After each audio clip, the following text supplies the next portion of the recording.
Esto es Reloading, el programa en el que investigamos sobre el mundo de los eSports. Torneos, Opens o ligas regulares son algunos de los formatos de competición que encontramos dentro de los eSports. En el programa de hoy investigaremos sobre las ventajas e inconvenientes de cada uno de ellos con nuestros invitados. Si quieres saber más, quédate con nosotros porque empezamos ya.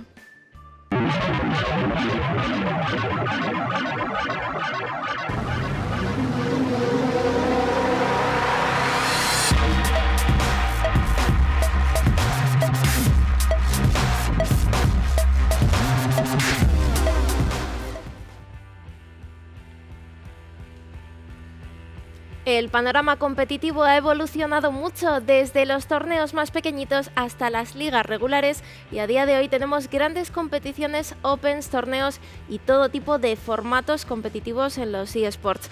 Hoy vamos a comparar ligas y torneos con algunos expertos en el sector y empezamos por ahí. Ramekiano, bienvenido, te estrenas en Reloading. Sí, me estreno en Reloading, la verdad que con muchas ganas de hablar del tema de torneos y todo el tema relacionado con eSport y cuánto ha mejorado el panorama desde hace años, que ya comentaremos después. Pues sí, ya comentaremos. Para quien no conozca a Ramekiano, es jugador de Hearthstone, analista y coordinador en OG Series de Hearthstone, evidentemente. Sí, la verdad es que bueno, ha ido como evolucionando, ¿no? Empecé como jugador, caster, luego administrador, ahora coordinador, bueno, poquito a poco cambiando dentro de los equipos de panorama y probando un poco de todo. Yo creo que es la clave, ¿no? Para tener conocimientos un poco de todo. Hay que evolucionar. Sí. Hay que evolucionar. Bueno, y aquí tenemos otro estreno, Dark Yellow. Jesús, bienvenido. Bueno, estreno contigo de presentadora. Claro, claro. Que la última vez con Lucas ya estuve aquí. Es verdad, es verdad. Y sí, pues aquí estamos a hablar un poquito, por lo menos de la parte de LoL, que es la que me toca a mí de las competiciones, y ver cómo han ido evolucionando a lo largo desde 2012. Así que, bueno, vamos a ver lo que ha ocurrido, al menos y comparando con los juegos de mis compañeros. Tú estás muy puesto en competiciones porque aparte eres fundador de Kawaii Kiwis y lo vives muy a día a día. Sí, de mis chiquitines, que llevamos poco tiempo, pero bueno, ya ha tocado enfrentarse con las ligas pues, del panorama amateur en diferentes juegos y la verdad es que, bueno, cada una pues tiene cositas que mejorar y la verdad es que en el mundo amateur todavía queda muchísimo que mejorar. Queda mucho. Ahora entramos más en detalle porque tenemos más invitados por presentar. A Cineas Carlos Pérez, ¿qué tal? Bienvenido. Muy bien, muchas gracias. ¿Cómo estás? Bueno, pues para quien no te conozca, tú ya has estado en el programa, eres director deportivo de The Global Esports Academy y ex-manager general de Baskonia. Eso es. Antes de fraile que ser cocinero, como se suele decir, ¿no? Así que, como decía Ramekiano, hay que saber hacer de todo un poco. Hay que saber hacer de todo. De todo un poco. Bueno, y por último tenemos a Delonge Eloy, que es entrenador del equipo de CSGO de Movistar Riders Blue. Bienvenido al programa. Buenos días, es un placer estar aquí y poder compartir con vosotros cómo funcionan los torneos y ligas y cómo han funcionado durante la historia de este eSport. Muy bien, pues vamos a entrar ya un poquito en materia y es que los torneos y las competiciones han evolucionado bastante desde que en 1972 se preparase la primera competición de eSports, que podríamos decir era una competición de Space War y la hizo la Universidad de Stanford. La verdad que hemos pasado por todo tipo de etapas y de épocas, desde torneos pequeñitos que se organizaban pues en locales con amigos y demás, ahora las grandes competiciones y estos mega eventos que podemos vivir a día de hoy. Cuéntame un poquito, Ramekiano, ¿cuál ha sido esta evolución desde lo amateur hasta esta profesionalización que tenemos a día de hoy? Digamos que como que los eSports nacieron un poco en cuanto a torneos en las LANes, ¿no? Las grandes LANes que ha habido en España antiguamente, y a partir de ahí se ha ido profesionalizando más o menos poquito a poco, apareciendo nuevas plataformas, salió el VP, SL, bueno, OG Series en este caso y algunas más, y crear torneos pequeñitos. Yo creo que ahí se están dando pasos para intentar profesionalizar incluso la parte amateur de torneos pequeños, que es donde empiezan todos los jugadores, ya sean juegos individuales o por equipos, y cada vez está mejor, pero luego comentaremos cómo empezó siendo bastante desastre y bueno, poco más o menos se va haciendo estabilizando y con unas reglas claras y que sea todo un cachondeo, ¿no? Hablando un poco de plata. Claro, al final hay que buscar la profesionalización, pero bueno, hemos partido desde un punto un poquito que no estaban las cosas muy claras, luego lo veremos. Y Carlos, yo no sé si tú echas de menos un poquito esos torneos antiguos cuando todavía no teníamos las ligas regulares establecidas como tal. Hombre, sí. ¿Sí? ¿Te pones nostálgico ahí? Mucho. Además, yo siempre me acuerdo de la misma competición de LoL que fue la IEM Kiev 2011, creo que fue. que todo el mundo se acordaba de Moscow 5, arrasando a TSM en la final, el leasing de Diamond Prox, todo esto.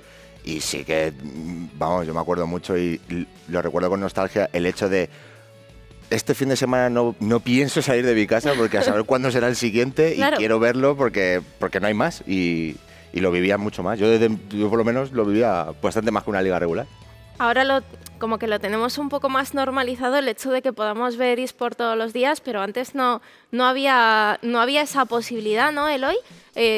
No podías decir, venga, lunes veo esto, martes lo otro. No, antes no podías básicamente porque tampoco había streaming, es decir, hace 15 años en el Counter-Strike, que es uno de los eSports más longevos, por así decirlo, tú no podías ver streamings ni nada de eso, es decir, tú tenías que ir a un ciber a ver un torneo presencial y era la mayor competición que había, un torneo en el que se jugaba en un ciber y no había más de 200 personas en el ciber. Y actualmente, es decir, la mayor competición de Counter-Strike, que es un Major, lo ven miles de personas de manera presencial en un estadio enorme y en streaming lo visualizan millones de personas. Sí. Ha evolucionado un montón en este sentido. Y Jesús, yo te quería preguntar, ahora por ejemplo tenemos mucho el formato de los Open, sobre todo en los eventos. ¿Qué crees que aporta este tipo de formato de competición? A ver, depende de lo que entendamos un poco por Open. Por ejemplo, en el League of Legends, los Opens que tenemos pues son Opens abiertos para acceder a las competiciones, pues dejan que pues a lo mejor gente que no ha ido en ligas, es decir, que no ha jugado en ligas, pues que aparezcan equipos nuevos, equipos que no se han formado o equipos que no han podido acceder a ligas superiores, pues tengan esa posibilidad de pase. No sé en otros juegos cómo funcionará, pero al menos le das oportunidades a equipos a lo mejor que pues más modestos o que pueden llegar a sorprender. Es decir, un poco al final en League of Legends estaba viendo mucho que hablar con el tema de las franquicias que le gusta tanto a Riot, y al final este tipo de modelos Open pues dejan aparecer a equipos que pueden haber trabajado, que pueden ser buenos, pero a lo mejor no tienen los recursos indicados o adecuados para estar en sus respectivas ligas. No es un formato que comparta por el simple hecho de que me gustaría que no tuviera que haber esos Opens para acceder, pero bueno, es algo que al final pues es necesario. Si te apetece competir, te quieres quitar el gusanillo y no estás en un equipo grande, al final tienes que recurrir a este tipo de competición. Y yo no sé, Ramequiano, si también puede ser un buen sitio para buscar talento.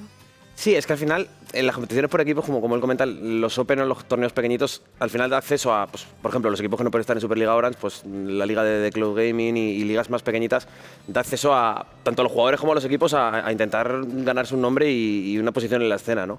Y a nivel individual, que quizás es donde yo puedo entrar más, que es en Hearthstone, sí que es verdad que tanto los clasificatorios, pues, por ejemplo, para el SL Major que está viendo ahora, cuando en su día para la Liga Ragnaros y tal, y torneos pequeñitos, también son representativos para muchos jugadores que a lo mejor no tienen club y clubs no tan grandes como Star Riders o G2 o Giants, o equipos por el estilo, sí que es verdad que buscan jugadores en torneos más pequeños. Este jugador ha ganado 3 veces el torneo de, no sé, de Gamefield, por ejemplo, que quizás es más pequeñito de Hearthstone. Y ahí es donde buscan los propios equipos, los jugadores para fichar y a partir de ahí crecer todos juntos, ¿no? Sí, es verdad que por secundar a mi compañero, es cierto que la academia de Giants que tienen ahora mismo en The Cloud League, precisamente los jugadores vienen cogidos directamente de la Survival de Málaga, un torneo presencial de Málaga donde hay muy jóvenes jugadores, y de ahí ha salido toda la academia de Giants, o casi toda, creo que a excepción de un jugador que no es de allí. Entonces creo que son muy válidos para los jugadores para darse a conocer. Sí es cierto que el hecho de que clubes intenten es más complicado, porque que los clubes intenten hacerse un nombre ahí, son torneos que tal y como se están orientando, al final pues la de Cloud League, sin ir más lejos, tiene 4 academias, si no tengo la memoria, o 5. No es un escaparate, o no debe ser un escaparate para clubes. Al final vemos inflaciones de sueldos donde hay equipos pagando pues ciertas cantidades que yo considero bastante altas para lo que es la publicidad de la dicha liga, y creo que por ahí va mal el tema, pero sí es cierto que para los jugadores es muy útil para el día de mañana porque los equipos obviamente van a mirar ahí, es donde están. Exacto. Bueno, hasta que hemos llegado a este ecosistema hemos pasado por mucho y yo quiero recordar un poquito unos inicios que no fueron del todo buenos, pero que menos mal que hemos aprendido de esta etapa. Y os estoy hablando de la CGS, que fue una liga de Counter-Strike que se hizo especialmente para televisión en el año 2009. Quien no conozca la historia de la CGS se va a quedar alucinando con el siguiente vídeo. Vamos a verlo porque es increíble. Live in the Dell Gaming Arena, it's Counter-Strike Source. For the UK, they're the Anglo-Saxon faction that's always on top of the action. It's the Birmingham Salvos. And for the Bay City, these rowdy gamers are future Hall of Famers. It's the San Francisco Optics.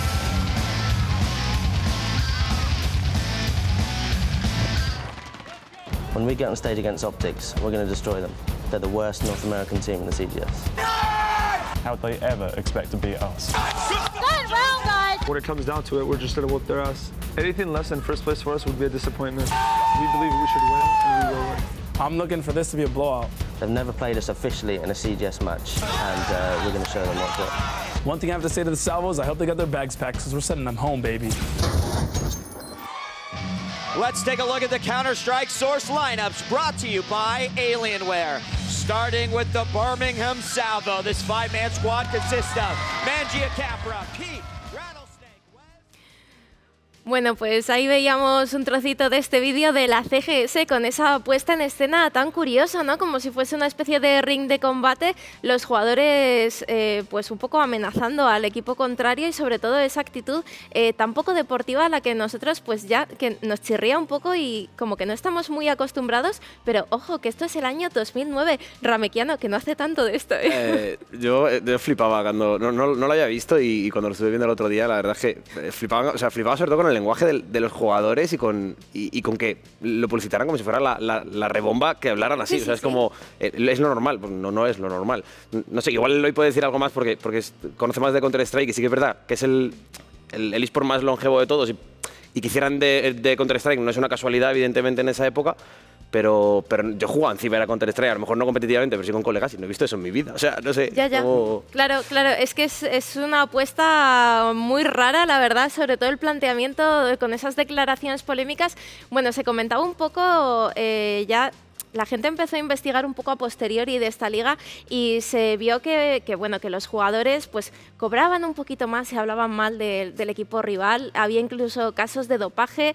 La puesta en escena, pues como ya veis, como un ring de combate. Teníamos ahí a esa animadora pues simplemente dando el ok al juego para que empezase. No sé, Eloy, ¿tú cómo lo ves? ¿Qué te parece esto? Parece que hace un siglo, pero año 2009. Yo creo que realmente el enfoque que dio cierta organización, es decir, no entiendo el enfoque realmente. Es como que querían hacer un reality show de un eSport, no lo entiendo era un reality. Muy bien. Es decir, el lenguaje que usan, que si se dopaban, es que no le veo sentido. A mí me parece algo lamentable y que se haga espectáculo de un eSport a mí... La verdad que no sé, no lo entiendo. Bueno, Carlos está aguantando la risa después de ver este vídeo. ¿Qué te parece? Sin palabras. A mí lo que me hace gracia es que alguien pensó en algún momento que esto es una buena idea. Ya. De hecho, alguien llegó con un dossier y dijo, sí, venga, vamos a hacerlo. A mí, no sé, esto es el máximo exponente de todo por la audiencia, lo cual llega a un punto en el que creo que estamos todos de acuerdo que da vergüenza ajena. O sea, llega un punto que ves el vídeo y es que da vergüenza ajena, no sé. Sí, a mí por lo menos. Y bueno, sobre todo que lo que estamos viendo es sobre todo la presentación de los jugadores, pero luego cuando se retransmitía la partida tampoco se retransmitía completa, sino que enseñaban solamente los highlights.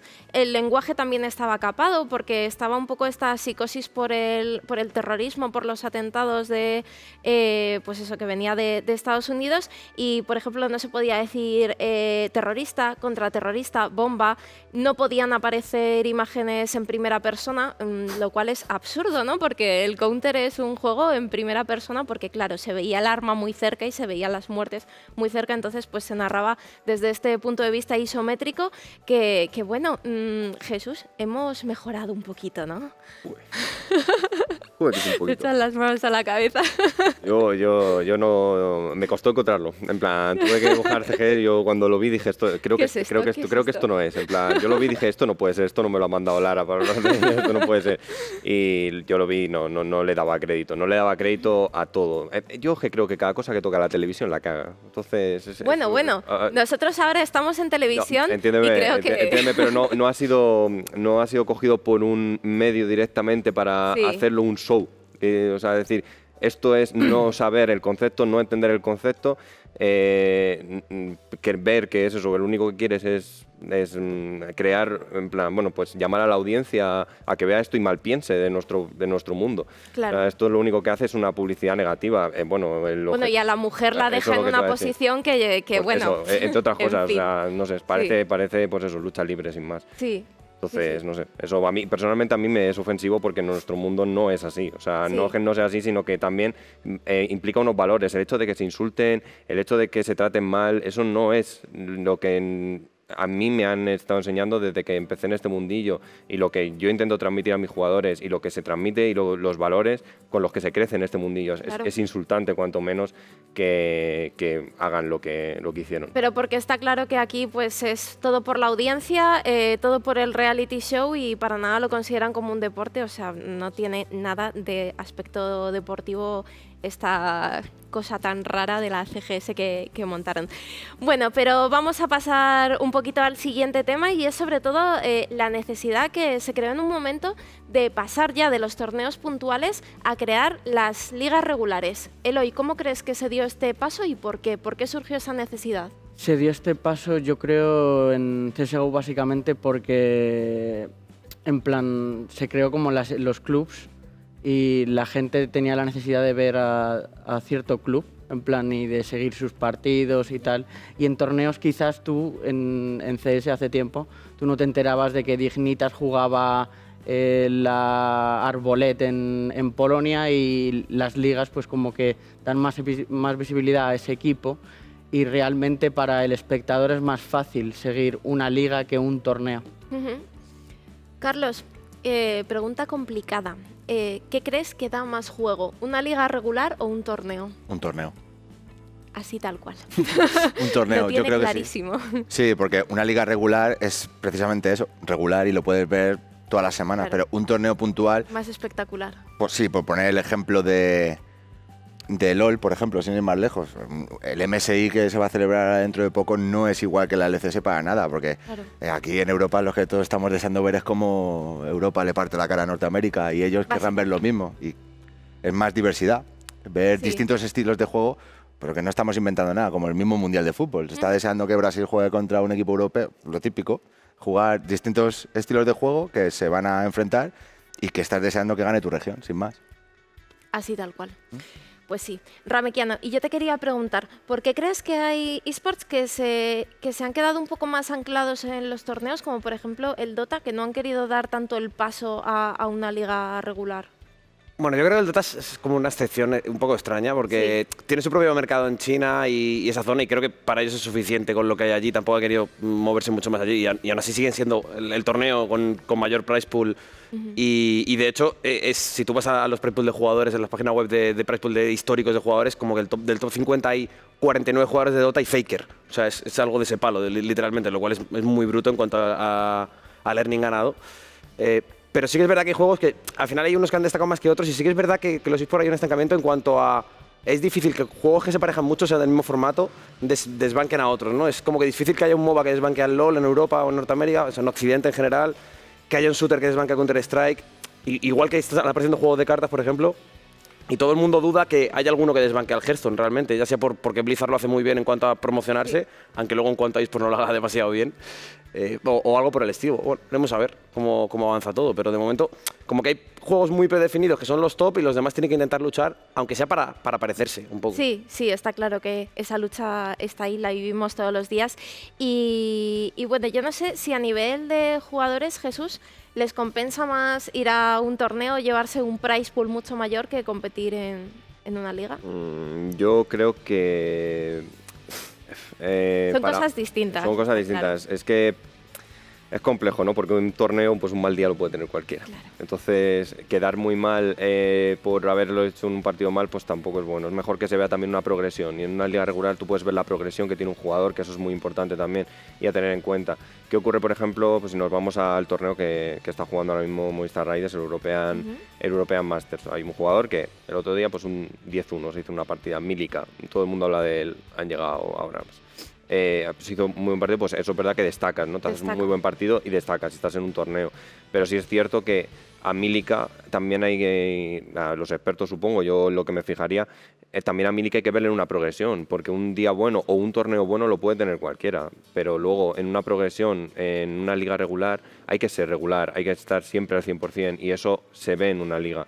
Sí es cierto lo que decía mi compañero, que los torneos son mucho más espectaculares y por ende un jugador que destaca en un torneo va a destacar muchísimo más que luego en una liga regular.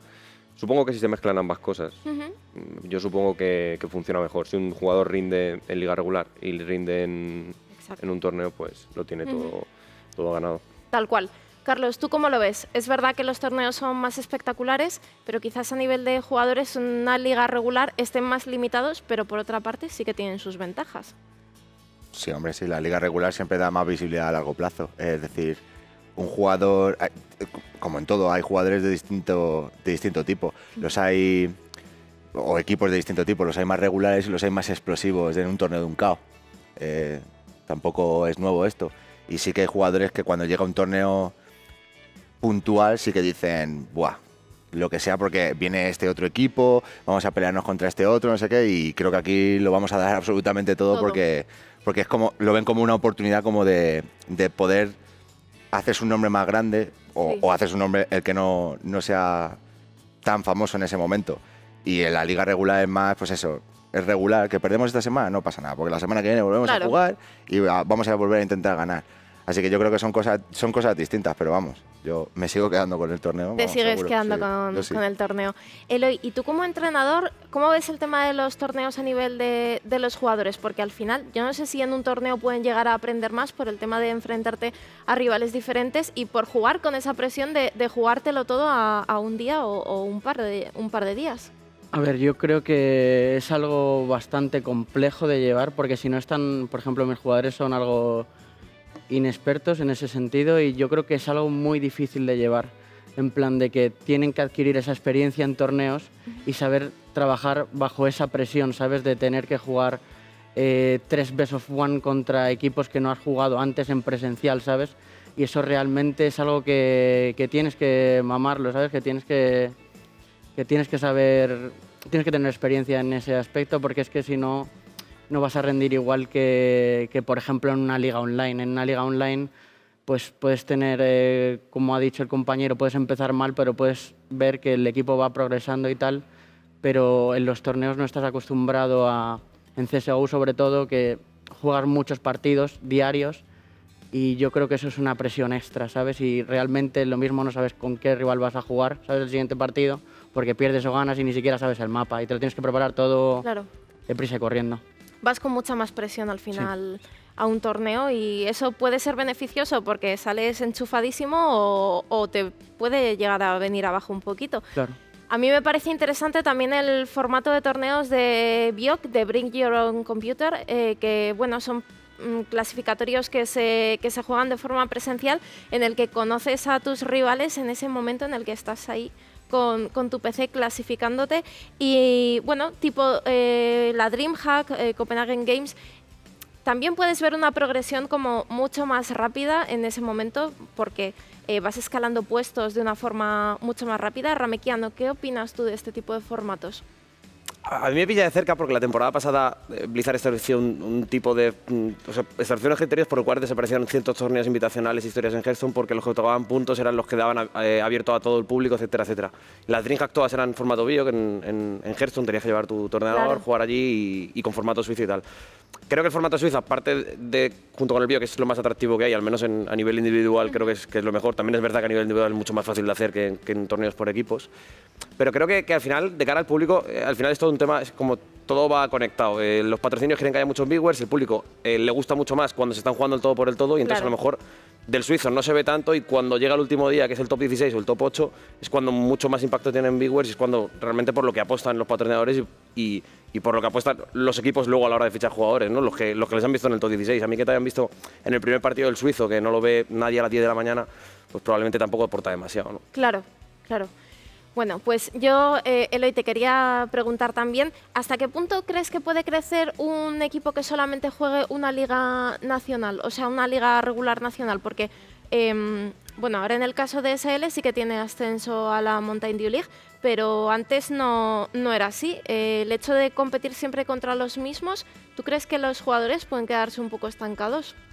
Yo diría que sí, porque es como una espiral, es decir, estás jugando contra los mismos rivales, tienes que estudiar a los mismos rivales y no ves todo el abanico de posibilidades que hay realmente en el juego, porque los equipos europeos juegan totalmente diferente a los equipos españoles, es decir, en el caso del Counter-Strike aquí jugamos a hacernos anti-strat y estamos haciendo anti-strats constantemente, y yo creo que eso es como una espiral que al final no nos va a llevar a nada, y yo creo que tenemos que saber dar ese paso afuera porque no estamos evolucionando realmente, y creo que tenemos que cambiar ese tipo de mentalidad. Hay que jugar más fuera, hay que ir a más torneos, y sobre todo la variedad de enfrentarte a otro tipo de rivales que no conoces te hace aprender quizás claro, de una forma un poquito más rápida.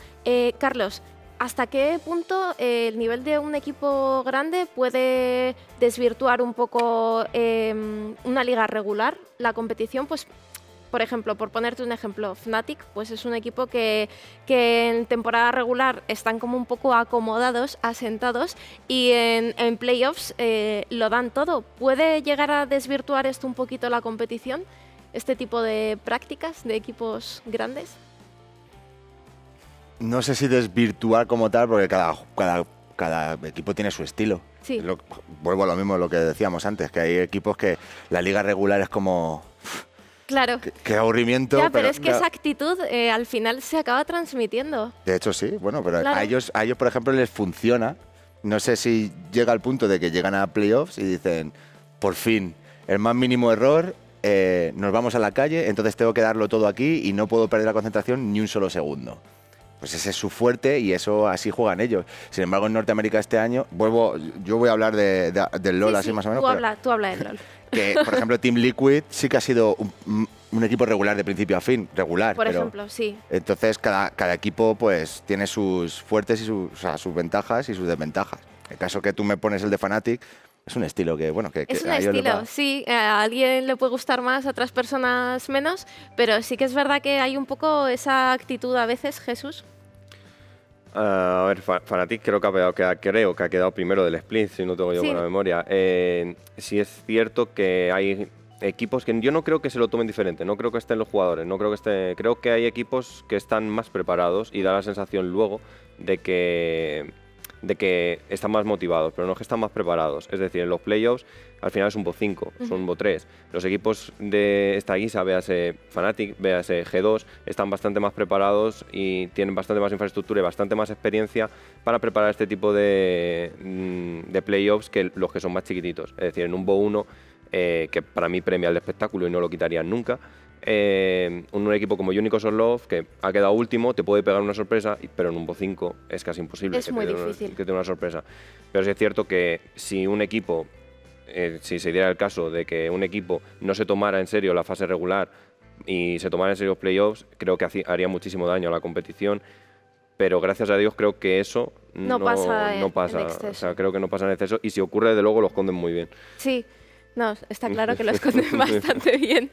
Ramekian, a nivel espectador, un torneo es mucho más interesante pero tampoco podemos abusar, no podemos estar todos los días viendo, para que nos entiendan los espectadores, un Madrid-Barça todas las semanas. Claro, al final, bueno, contando lo que comentaban ellos, yo creo que eso pasa incluso en todos los juegos, incluso a nivel individual. Cuando juegas una liga regular de 8 jugadores en el que pasan 4 de los 8, hay jugadores que al final en las últimas jornadas, si lo tienen hecho, se relajan. De hecho, yo creo que en LoL con Mad Lions, por ejemplo, pasó. Las 2 últimas jornadas de la fase regular de Mad Lions fueron empates muy relajados, muy tranquilos, y luego estompearon. Y fueron criticados por eso. Y fue muy criticado, pero quiero decir que a veces es inevitable en uno, salvo que vengas de no ganar nada y que vengas de nuevas y tal. Es difícil, si te ves tan favorito, no relajarte en según qué circunstancias. Respecto a lo del público, claro, de lo que hará el público, siempre nos gustaría ver un partido en el que se jueguen el todo por el todo. Claro. Yo recuerdo la Liga Granados la temporada el año pasado, que es cuando más viewers hubo, había 2.000 viewers de media, 1.000 y pico. Era en formato GSL en el que eran 8 grupos, en el que cada día te jugabas todo. O sea, en un día te jugabas todo. Claro, de cara a jugadores, lo que comentáis antes. Tengo un mal día, me he estampado, me echan de la Liga Granados, desciendo, no juego la temporada que viene, es un desastre. Eso en una liga regular no te va a pasar. El mayor ejemplo quizás es Feeling, que ganó la última temporada de Liga Granados en esa liga, y en esta empezó súper mal, y ganando las 3 últimas jornadas se coló cuarto de milagro y al final llegó a la final. O sea, hizo una parte de final muy buena. Y eso fue gracias a que tuvo una liga regular en que fue 8 jornadas durante 2 meses, etcétera, etcétera. Si no, hubiera sido complicado. Claro, al final las ligas regulares también aportan, ¿no? Aunque tú mejor para jugadores. Mejor para los jugadores, siempre, claro. Para el espectador no es que venga peor la liga. Quiero decir, hay varios tipos de espectadores, ¿no? Yo, por ejemplo, cuando llega la final de Counter-Strike, yo la veo. Y yo no veo Counter-Strike nunca. ¿Por qué? Porque llegas a la final y dices, wow. Es increíble. Claro, y hay millones de personas viéndolo, vale, hasta aquí estamos de acuerdo. Pero ese es el espectador que no ve CSGO habitualmente. Pero el espectador que ve CSGO habitualmente se merece tener una liga también, porque le apetece verlo. Entonces, sí, es cierto que para los espectadores, a lo mejor en un cómputo general, la final del Mundial de LoL, que es una y ya está, hay muchísimo más espectadores venidos probablemente del CSGO, etcétera, o el Hearthstone.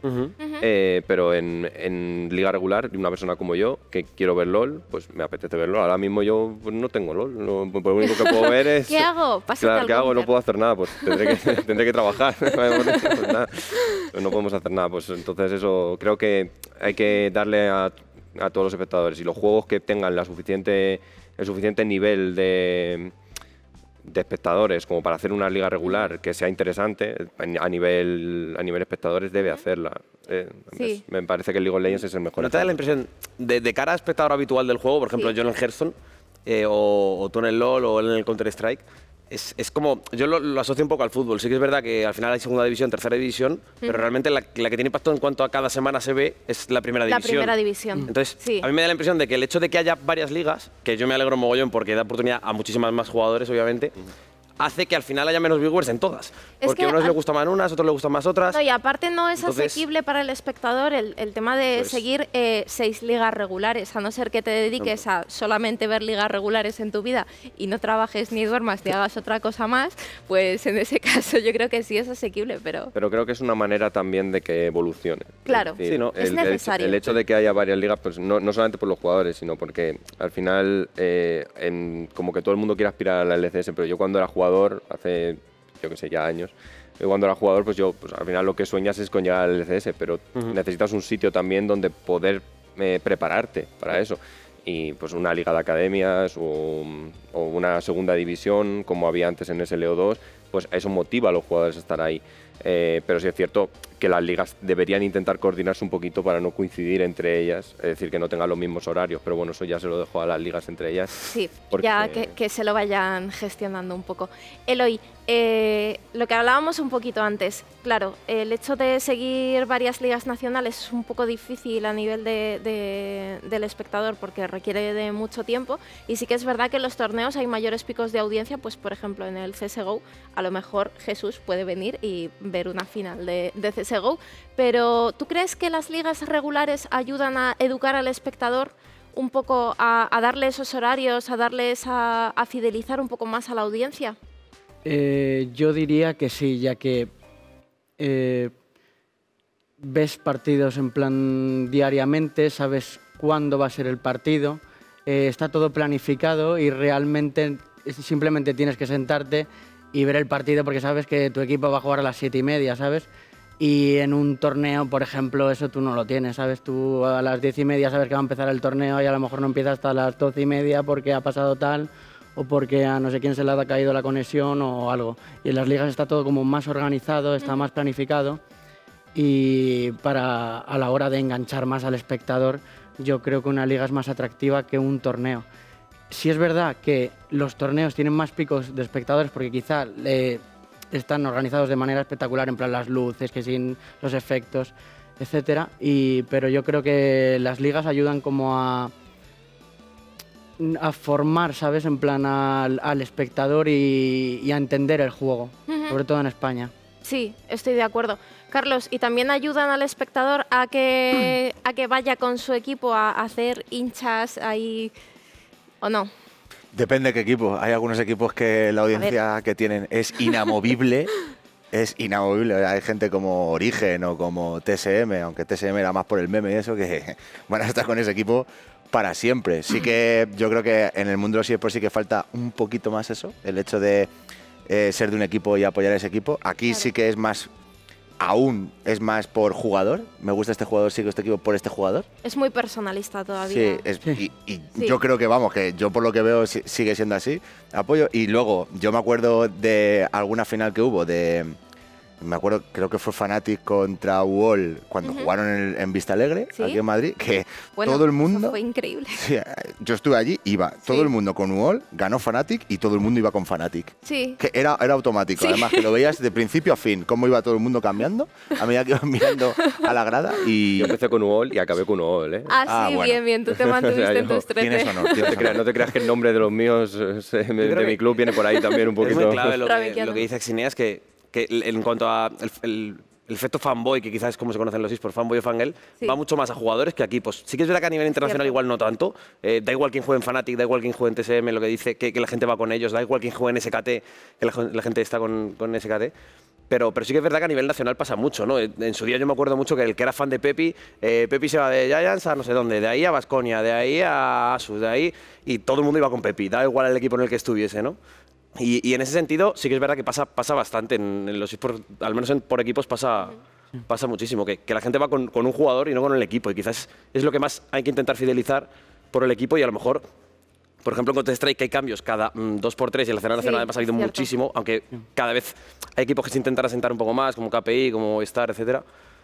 Falta un poco fidelizar y confiar más en el equipo que tienes y no hacer cambios todo el rato, y una cosa es hacer un cambio, otra cosa es hacer 5, ¿no? Sí, es muy habitual que tú seas fan de un club una temporada, la temporada siguiente seas fan de Baskonia, la siguiente de Mad Lions y así vas cambiando, ¿no? Falta un poco todavía ese fenómeno, como, pues eso, tener un espectador más fiel a su club, que apoya a su club a muerte. Pero bueno, todo esto yo creo que irá llegando. Jesús, yo te quería preguntar, a nivel de estabilidad económica, de ingresos y demás, a un club, ¿qué crees que le beneficia más?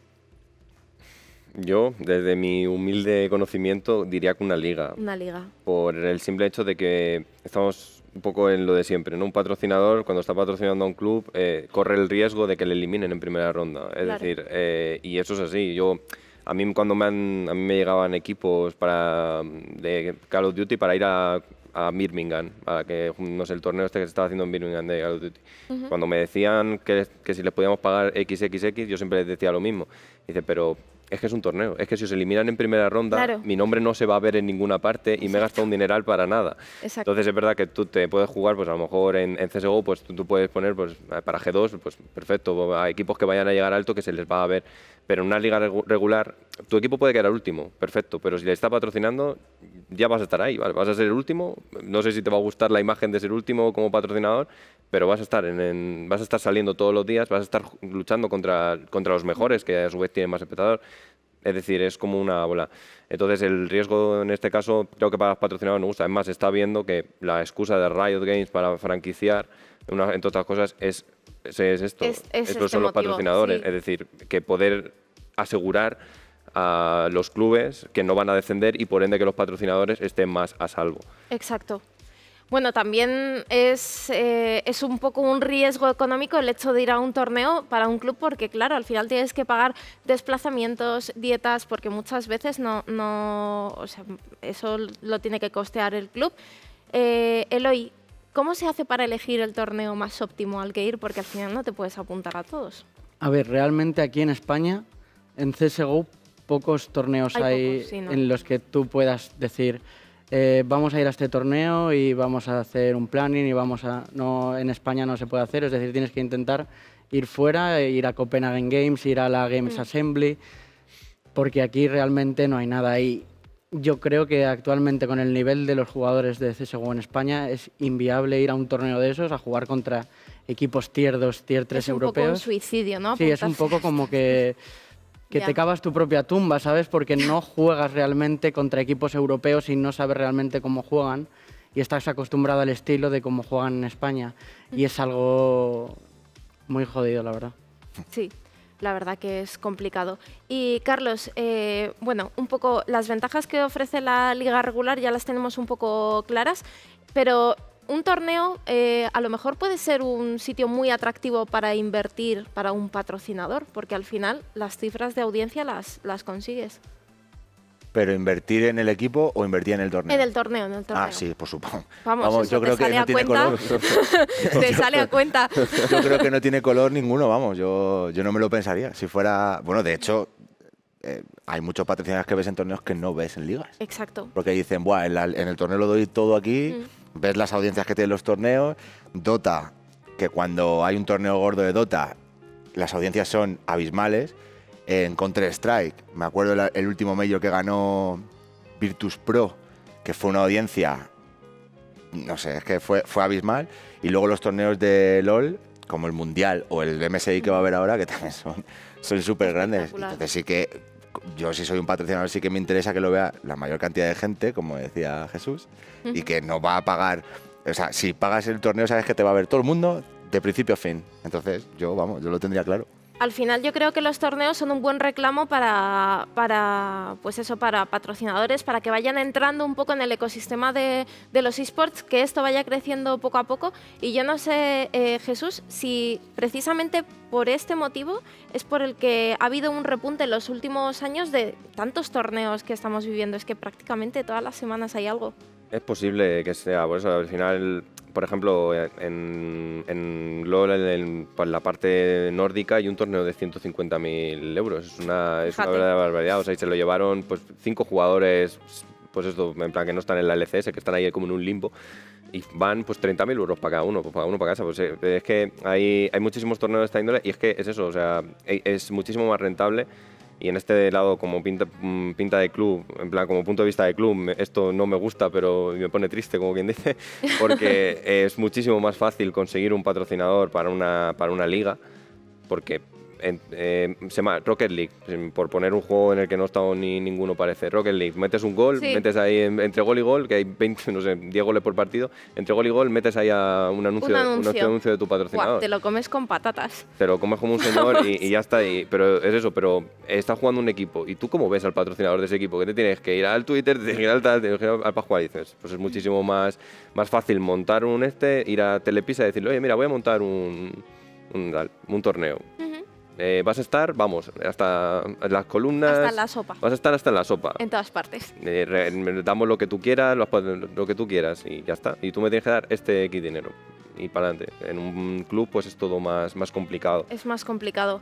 Ramequiano, ¿tú cómo lo ves? ¿Crees que los patrocinadores se van a animar a entrar viendo cifras de torneos? Porque al final si les presentas cifras de una liga regular...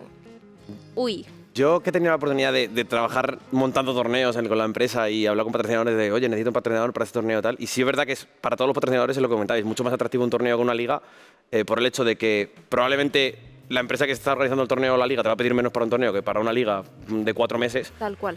Y el torneo al final, a la larga, tiene más visibilidad, porque es solo en ese torneo probablemente tengan más viewers que más de la mitad de la liga y estás poniendo la mitad de pasta. Entonces, se compensa. A los patrocinadores le viene mejor. Al final todo va conectado, ¿no? Todo lo que sale en televisión o en Twitch, ya no solo en eSport, en fútbol, al final son los patrocinadores los que ponen la pasta. Y lo que le interesa realmente es, más allá de una liga que tenga un nivel de visualización brutal, es torneos, pequeños torneos, entrar en pequeños torneos y a partir de ahí promover. O sea, es que no hay mucho más. Supongo que lo mejor es tener ambas cosas. Está claro. Un Ambas formato cosas liga, son necesarias al final. No, pero en plan la misma, un formato liga y acabar en un torneo. Es decir, claro. Pues finales presenciales. Efectivamente, sí, algo así. Sí. En OG Series, de hecho, hemos hecho eso. O sea, durante toda la liga hemos tenido a HP, a Intel de patrocinadores de toda la liga y luego en la final entró ON como patrocinador solo de la gran final, que realmente era parte de la liga, ¿no? Pero es eso, hay patrocinadores que puedes encontrar más a largo plazo y que entran en las ligas y luego aparte, pues en la fase final, como tú dices, en un torneo concreto, en la fase presencial, buscar otro para esa fase presencial. Quizás la forma de la que entren más patrocinadores y estén todos un poco más de acuerdo y no se peleen entre ellos también. No, pero no solo eso, sino que para un patrocinador siempre también es más atractivo invertir en un torneo por el hecho de que hay muchos patrocinadores que no sean del sector. Tú has mencionado a Intel, que sean HP, que a lo mejor quieren hacer una prueba y no quieren hacer una prueba de 4 meses. Claro. Dices, buah, pues la hago del fin de semana, a ver qué tal. Es menos riesgo al final. Claro. Entonces es como, vale, pues si este torneo no me gusta, no lo hago más. Y si me gusta, pues ya miraremos más fórmulas. Exacto. Pero una liga de 4 meses a lo mejor dices, bueno. Uf, 4 meses aquí, ya me duele un poco el bolsillito, me lo voy a pensar un poco. Carlos, te quería preguntar, ¿a ti qué tipo de torneo te gustaría ver? ¿Qué tipo de competición? ¿Te molaría ver un All-Star de LoL o un All-Star de Dota? Un All-Star de Dota estaría bien. Ajá. Estuvo, que hicieron algo parecido Sí, y estaría bien. algo parecido. Y el de LoL ya está. O sea, ya. Cuando lo echan, pues tampoco soy muy fan del All-Star, no te creas. Es lo que te preguntaba, No. este tipo de formato no No, va mucho a mí no me gusta mucho porque es muy espectacular. Sí. Pero ahí me gusta la competición. Ahí lo que me gusta es ver cómo van a fuego los dos equipos a ganar como sea. La final del Mundial, este año, cuando es un 3-0 tampoco es muy atractivo. Pero sí Ya. que cuando es un 3-2 o algo así, como fue, por ejemplo, mira, yo me acuerdo de dos. Una que es la más reciente, que fue Mad Lions contra Giants en la final de la Superliga, que a mí me pareció una pedazo de serie increíble. Y la final de Team Salsa LOL contra Giants de Pepi y de Werlip, que fue hace ya 4 años, creo que fue. Sí. Eso a mí es lo que me gusta. A ver, un All-Star está bien, pues eso, pero para pasártelo bien y verlo y los jajas. Pero Sí, está claro. For fun hay algunos tipos de torneos que, bueno, son divertidos de ver. Por ejemplo, el Tandem Mode, a mí me encanta. Me parece muy divertido el hecho de que uno esté ahí manejando el teclado y otro el ratón. Es que surgen cosas... Lo hemos visto, en el All-Star lo vimos. A ver, gracioso es un rato, eso Sí. no digo nada, pero sí es verdad que coincido con él que... Que for fun está bien, pero For fun para todos los días... For fun está bien, es decir, pues verlo es gracioso, pero a mí sí es verdad que en un All-Star, por ejemplo, que es donde ocurrió también Sí. esto, necesito la competición. Es decir, yo recuerdo los primeros All-Star, yo recuerdo, pues, a lo mejor creo que en un All-Star o en algo similar se juntaron países, se juntó España, que tenía Ocelote, tenía Peque y tal. En plan, y eso era como diferente, yo lo veía diferente. Ahora veo el All-Star y digo... ¿Qué era esto? Tan raro. Esto ya no tiene, le falta un algo. Le falta ese punto porque no les importa. Porque Claro, es que van ahí pues... la gente vota, jajas. en plan, la gente vota pues a sus preferidos, que no son los mejores, Claro. por ende pierde un poco el gusto de la competición.